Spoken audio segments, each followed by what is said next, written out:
Api dan asap mengepul dari deretan ruko di Pasar Galala Sofifi, Kota Tidore, Maluku Utara. Kebakaran membuat warga dan pemilik toko panik hingga mengevakuasi barang dagangan mereka dari lokasi kebakaran. Tiupan angin dan barang mudah terbakar membuat api cepat membesar dan merembet ke ruko lainnya. Warga yang ada di lokasi berupaya memadamkan api dengan peralatan seadanya hingga tim pemadam kebakaran datang membantu. Sebanyak 16 ruko ludes terbakar, sedangkan penyebab kebakaran masih diselidiki pihak kepolisian. Dan sementara masih didalami penyebab atau sumber api masih dalam proses penyelidikan kami di lapangan. Terima kasih. Tidak ada korban jiwa dalam kebakaran ini, sedangkan kerugian ditaksir mencapai miliaran rupiah.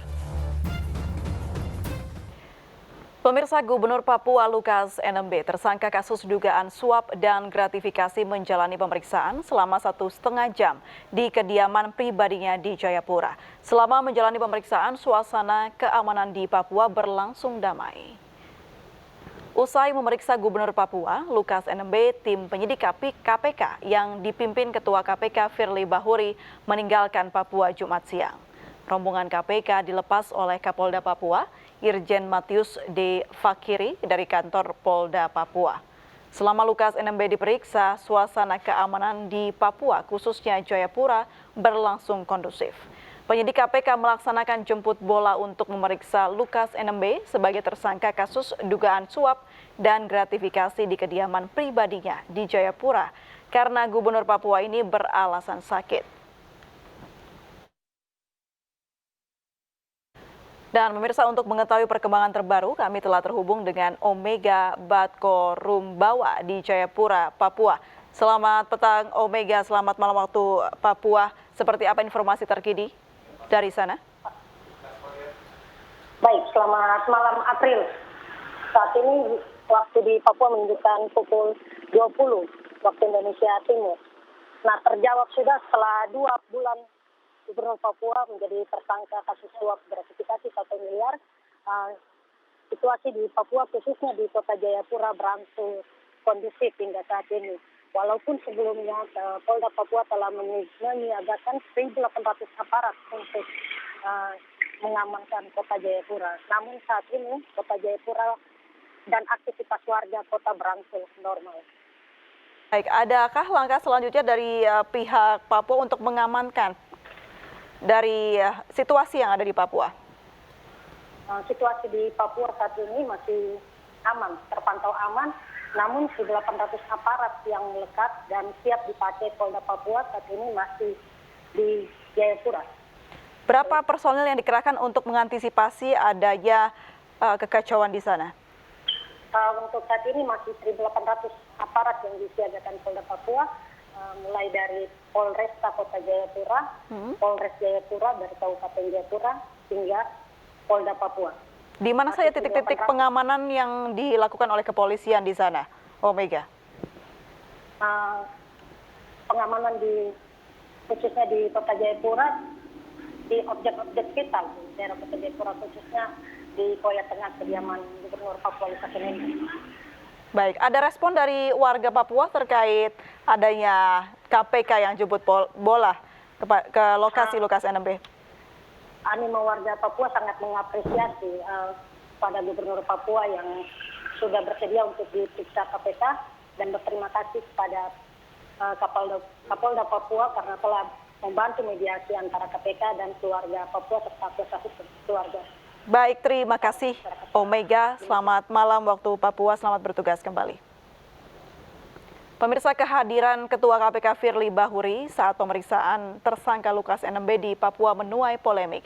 Selain berpotensi melanggar aturan KPK, apa yang dilakukan Firly bisa dianggap keistimewaan bagi tersangka dan dikhawatirkan menjadi presiden buruk bagi Komisi Anti Rasuah tersebut.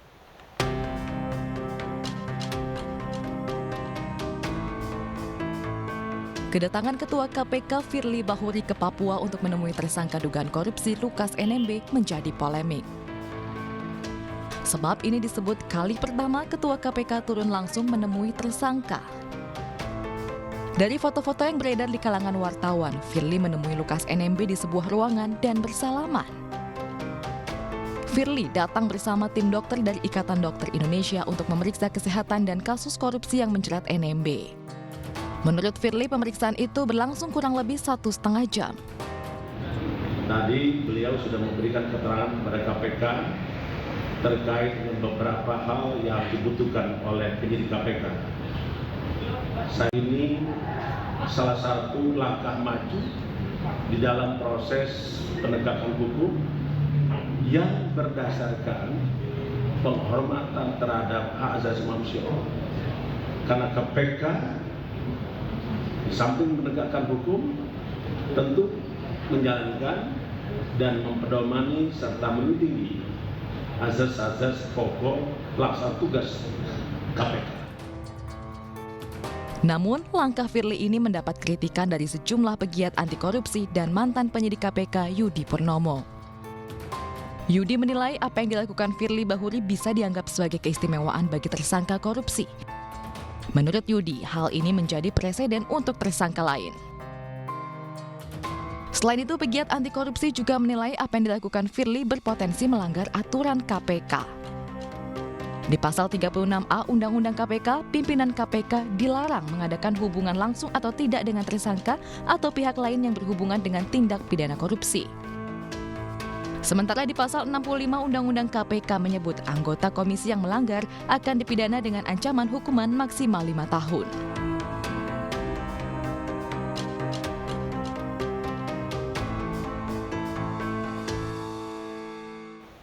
Pemirsa, mengapa Ketua KPK harus mendatangi atau menjemput bola dalam memeriksa tersangka korupsi Lukas NMB? Kami akan bahas bersama kuasa hukum Lukas NMB, Aloysius Renwarin, dan juga Koordinator Maki Boyamin Saiman. Selamat malam, Bapak-Bapak. Malam. Baik. Selamat malam. Baik, Bapak-Bapak, sebelum kita lanjutkan dialog, kita lihat terlebih dahulu atau simak bersama pernyataan pihak KPK atas keikutsertaan Ketua KPK dalam pemeriksaan tersangka Lukas NMB. Maksud tentu ini adalah bagian dari pelaksanaan tugas pokok fungsi KPK sebagaimana amanat di dalam Undang-Undang KPK itu sendiri. Seluruh kegiatan juga dilakukan secara terbuka yang bisa disaksikan oleh para pihak yang ada di rumah kediaman tersangka dan bahkan kemudian juga dipublikasikan secara terbuka kepada masyarakat. Kami juga perhatikan betul terkait berbagai ketentuan perundang-undangan yang berlaku, termasuk juga soal kode etik bagi insan KPK. KPK berterima kasih pada seluruh pihak yang turut mendukung kegiatan KPK di Papua, termasuk juga mengapresiasi masyarakat Papua yang menyambut baik kehadiran dari tim penyidik KPK dalam rangka terus menuntaskan proses penyidikan yang sedang kami lakukan ini. Ya, pemirsa, itulah tadi pernyataan dari pihak KPK. Saya langsung saja ke Bang Boyamin terlebih dahulu. Bang Boyamin, KPK jemput bola ke Papua dan juga ada adegan bersalaman antara Ketua KPK dan juga Lukas NMB. Tanggapan Anda?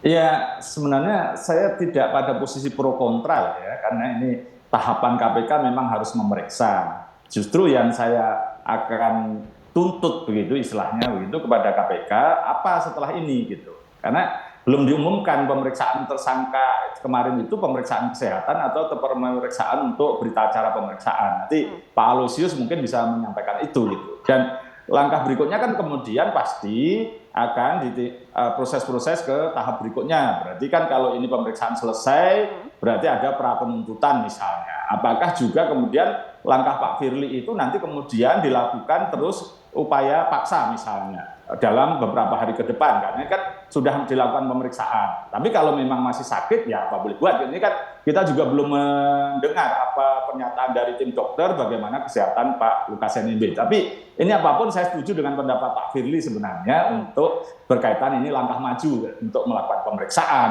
Jadi ini ya meskipun pro kontra wajarlah ini karena bentuk apresiasi atau dukungan atau semakin mencintai KPK atau mengecam pun itu saya berpikir itu wajar dan logis saja. Tapi sebenarnya yang ini selanjutnya apa langkah berikutnya? Kapan dilakukan pemeriksaan tambahan kalau memang belum lengkap, kalau sudah lengkap apa langkah berikutnya? Berarti kan penuntutan kalau memang pada posisi dilimpahkan ke jaksa penuntut umum untuk diperiksa berkasnya kalau memang sudah selesai. Tapi kalau belum apa? Kan itu, ini yang sebenarnya ingin saya tanyakan ke Pak Alusius dulu, bagaimana pemeriksaan kemarin itu, apakah berita acara pemeriksaan atau hanya kesehatan, dan apakah Pak Alusius sudah tahu pemeriksaan kesehatan Pak Lukas NMB seperti apa dari tim dokter? Itu aja dulu. Langsung saja dijawab Pak Alusius. Ya, selamat malam para pemirsa di Nusantara. Kemarin pemeriksaan Gubernur kami Bapak Lukas NMB itu dilakukan oleh pihak KPK pertama. Mereka periksa sebagai saksi. Setelah diperiksa sebagai saksi, kemudian diperiksa sebagai tersangka. Berarti sekaligus ya, Pak Aloysius? Ya, sekaligus dilakukan. Dan kemudian mereka cek identitasnya secara lengkap, alamat, dan kemudian satu pertanyaan pertama, apakah Bapak Lukas dalam keadaan sehat? Dan beliau dengan suara yang bertati-tati, dia mengatakan beliau dalam keadaan sakit. Sakit apa, Pak Aloysius? Beliau kan stroke sudah 4 kali. Terus sekarang jalan juga tidak kuat, kaki bengkak, ginjal gangguan, jantung juga baru selesai dioperasi, tekanan darah juga tinggi, dan beliau bicara juga tersendat. Akhirnya KPK menghentikan pemeriksaan dalam berita acaranya. Bang Boyamin. Kemudian dialihkan bagaimana? Baik, saya ke... lanjut aja dulu. Baik, silakan Pak Aloysius. Kemudian dilanjutkan diserahkan kepada pihak dokter KPK. Bukan dokter ID, ini dokter KPK langsung memeriksa kesehatan. Pertama, memasang alat tensi, mengukur tekanan darahnya, kemudian memeriksa denyut jantungnya, dan suhu tubuhnya, Bapak Gubernur. Kemudian diwawancara langsung oleh Pak Dr. Yohanes, kepala dokter tim KPK, langsung wawancara tentang riwayat sakit. Kemudian dokter pendampingnya, dokter pribadinya Pak Gubernur, Dr. Mokte juga menyerahkan dokumen yang lengkap tentang rekamannya dari dokter dari Singapura, dokter dari Rumah Sakit Elizabeth Singapura. Dan di situ sebagai acuan mereka periksa secara detail, teliti secara kedokteran, dan kemudian mereka membuat catatan. Yang akhirnya catatannya? Akhir dari situ bikin berita acara pemeriksaan yang ditantangani oleh Pak Lukas sendiri, juga pihak KPK. Dan akhirnya ada keputusan status Bapak Lukas NMB ini seperti apa dan posisinya di mana, Pak? Pak Lukas sampai sekarang masih di kediamannya di Koya Tengah, posisinya sampai dengan malam ini. Kemudian status kelanjutan dari pemeriksaan ini akan diputuskan nanti di Jakarta. Karena Jayapura dan Jakartanya jauh, dibawa ke Jakarta untuk periksa di sana. Kami pada prinsipnya menunggu hasil putusan daripada KPK RI. Baik. Begitu, Bu. Baik, saya beralih ke Bang Boyamin. Bang Boyamin bisa diperiksa sebagai... Masih kurang, kira-kira kalau boleh tanya. Boleh, silakan. Apakah Pak Alusius misalnya mengetahui putusan, kesimpulan dari dokter yang memeriksa tadi, kan memeriksa gitu. Apakah sudah ada gambaran waktu itu dikatakan sebagai, oh ya ternyata sakit gitu misalnya dokter KPK itu, atau masih perlu tindak lanjut misalnya. Apakah sudah ada level itu? Dokter KPK semua mencatat, ini rahasia kedokteran dengan pasien tidak bisa dibuka di depan umum, karena itu masalah privat, akan bicara langsung dengan Pak Gubernur setelah mereka kembali dari Jakarta. Hasil itu akan disampaikan kepada Pak Gubernur sebagai pasien yang diperiksa. Baik, alasan sakit ini apakah bisa dijadikan catatan begitu supaya tidak segera ditahan Pak Lukas NMB ini, Bang Boyamin?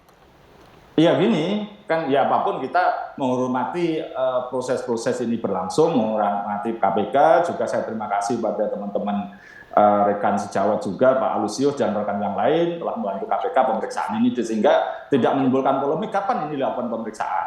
Soal prosesnya pro kontra itu saya no problem aja lah, tapi ini apapun sudah dilakukan langkah pemeriksaan, dan itu tadi dikatakan oleh Pak Alusius, misalnya pemeriksaan yang pertama itu setelah identitas kan apa Anda sehat, mengatakan sakit, diperiksa sakit, ya sudah itu stop sampai di situ, dan nanti KPK akan melakukan langkah apa, bisa aja melakukan upaya paksa, tetap melakukan kemudian proses penahanan, terus dibantarkan, terus kemudian proses penahanannya menjadi tidak dihitung misalnya, bisa aja begitu. Itu terserah KPK, kita serahkan sebenarnya pada KPK. Tapi kembali kepada dulu zaman Pak Soeharto itu kan juga memang sakit, dan kemudian bahkan sampai level hakim pun memutuskan untuk dikembalikan berkasnya kepada kejaksaan, dan kejaksaan disuruh tanda kutip itu untuk menyehatkan Pak Harto. Tapi Pak Soeharto kemudian tetap tidak sehat sampai beliau meninggal, kemudian prosesnya ditutup.